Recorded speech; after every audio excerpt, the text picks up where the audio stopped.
తగలబెట్టేస్తున్నారు sir. రోగ మసి కూడా వస్తుంది. ట్రక్కుల్లో పోసుకుని అక్కడ పడేస్తున్నారు. వాటి వల్ల ప్రమాదమేనంట. క్యాన్సర్ వస్తుంది.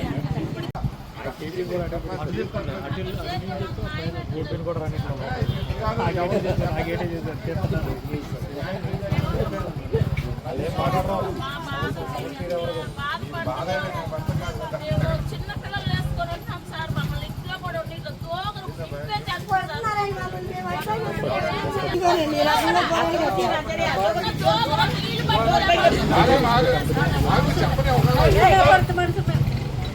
చూడండి, ఈ రోజు మా ఇల్లు మునిగిపోతున్నాయండి.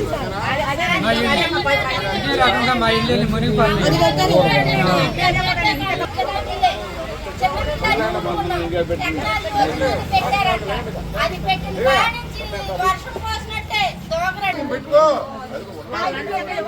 అన్ని పెట్టాలి. ఒడ్డు పుట్ట మిల్లు దగ్గర చేయాలి. మిల్లు పేరు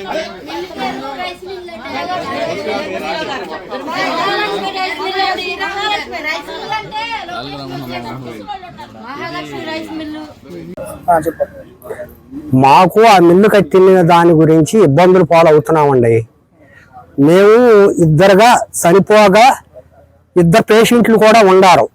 ఆ మిల్లుకి మేము కలెక్టర్ గారికి కాగితం ఇచ్చాం. కాగితం ఇచ్చినాక వాళ్ళని పంపారు, మనుషులను పంపారు.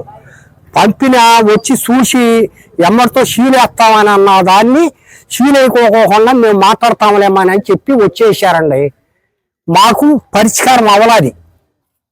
వాళ్ళు తప్పించి మాపేసేసారు. మిల్లు పెట్టి ఉన్నాళ్ళండి. మిల్లు పెట్టి మిల్లు అంటే ఇది లోగడ పాత మిల్లు ఉందండి. ఊళ్ళో దాన్ని వాడుకుంటారు మిల్లు. అది అట్టాడిది ఇప్పుడు మిల్లు కట్టారు. ఇప్పుడు 2 నెలల నాడు కట్టారు. వాళ్ళు 2 నెలల నాడు కట్టి మమ్మల్ని నానా ఇబ్బందులు పెట్టేస్తున్నారు. ఆ పాత మిల్లు ఉంది. పాత మిల్లు మేము తీయమని అంటలా. పాత మిల్లు మీరు దాన్ని వాడుకునే మిల్లు ఆడుకోండి. ఈ మిల్లు పెద్ద గవర్నమెంట్ మిల్లు పెట్టి మమ్మల్ని మా జీవితాలన్నీ ఇప్పుడు వాళ్ళు లేదంటారా? మా ఇళ్ళన్నీ మీరు ఆక్రమించుకుంటే మాకేదన్నా ఒక దారి చూపించండి. మాది కొత్త మజారు సార్. మాది ఎన్టీఆర్ కాలనీ. మేము ఇరుకులో వాళ్ళము. అక్కడ ఎన్టీఆర్ కాలనీలో రైస్ మిల్ కట్టారండి. బోరేలలో పైకి కట్టారండి. కడితే మేము ఏంటి కడుతున్నారని చెప్పని ఫస్ట్ లో మేము అడిగామండి. అడిగితే మీకేమి ఇబ్బంది లేదు, దోకరేమి రాదు, రాకుండా చేస్తాము, మీకు అలాంటి ఏమి రావని చెప్పారండి. సరేలే అనుకున్నాం. మా అంత దాకా వచ్చిందని మాకు తెలీదు.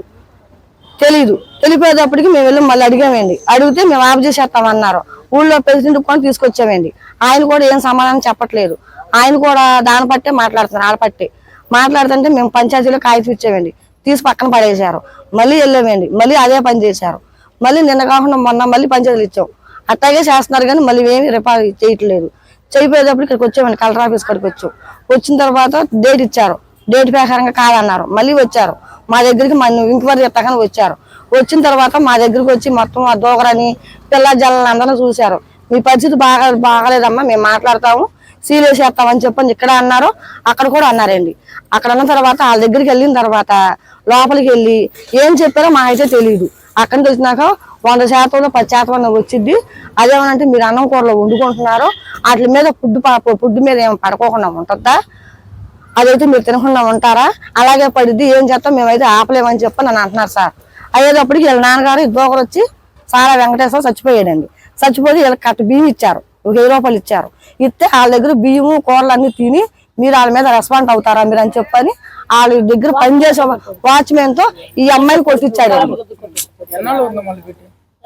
పెట్టింది రాత్రి ఏం జరిగింది పెట్టి 2 నెలలు అయితే 2 నెలలు అయితే 2 నెలలు అవుతుందండి. ఒక ఆయన చచ్చిపోయాడండి. 2 పేషెంట్లు అయ్యారండి. మేము తీయమని మీ చేపలు చేసుకోండి, ఏం చేయమంటారో మీ దిక్కులు సార్ చెప్పుకోండి, మాకు మంత్రులు ఉన్నారు అన్నట్టుగా మాట్లాడుతున్నారు సార్. మీరు ఏమన్నా కంప్లైంట్ ఇప్పుడు వరకు ఏమన్నా కలెక్టర్ గారికి కానీ అది ఇచ్చాం సార్. ఎప్పుడు ఇచ్చారు మీరు? మొన్న సోమవారం ఇచ్చాము. ఎవరు మీరు వచ్చి యాక్షన్ ఏం తీసుకోలేదు? తీసుకున్నారండి. తీసుకుంటే మేము చేస్తామమ్మా, మేము పరిష్కారం చేస్తాము. మళ్ళీ ఇప్పుడు ఎందుకు వచ్చారు మరి? ఇప్పుడు మరి పట్టించుకోవట్లేదు. అక్కడికి వచ్చిన తర్వాత కూడా వాళ్ళ పట్టే మాట్లాడారండి. అంటే కలెక్టర్ గారు పంపించిన వాళ్ళు కూడా వాళ్ళ వైపే మాట్లాడారు. అందుకని ఇప్పుడు మళ్ళీ మీరు కలెక్టర్ గారి దగ్గరికి వచ్చామండి. రేఖ వేస్తాము, అది వేస్తామన్నా. రేఖ అన్నది వద్దండి, అది మాత్రం తీసేయాలి.